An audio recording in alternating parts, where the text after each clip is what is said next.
ilmoo fi abaaruun mustaqbala ijoollee sanii balleessu.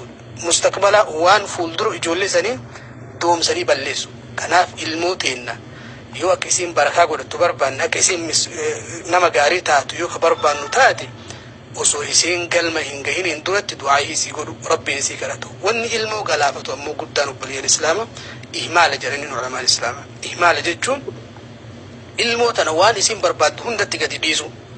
Fakkeenyaaf TV ilaaluu barbaaddi itti gadi dhiifta. Mucaan kiyyaa sammuutu dhukkubaa jetta. Mucaan kiyyaa raaxa barbaada jetta. Kuwaasi taphatu barbaada sin jedhe ittuma gadi dhiifta.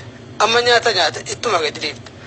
Laa nyaanni isaa herregan qabu, dhugaatiin isaa herregan qabu, yeroo sammuun isaa yookaan yeroo TV'n faa cufate, yeroo yookaan kuwaasiin faa cufate akka ati irraa gammadduuf yoo quraana way duraan qaraasisaa jiraatu quraana sanitti dhufa malee jaalala quraana saniitiif waan hunda sagantaan ala itti gadi dhiifta. Gaafa wanni hundi ilmoo ta'e sagantaan ala gadi dhiisu akkanumatti herregaan ala akkanuma isiin deemte gargalchite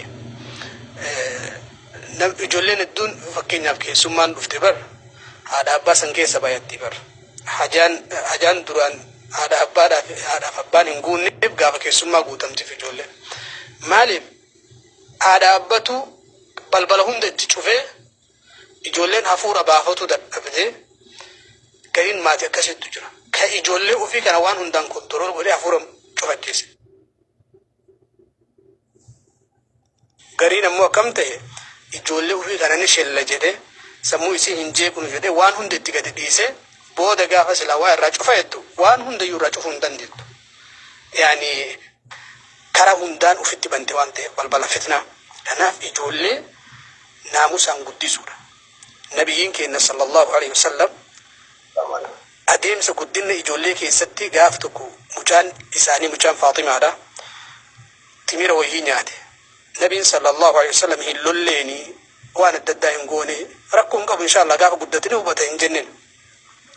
Akhin jedhaniin darbi jedhaniin tuttu jedhaniin timira kana.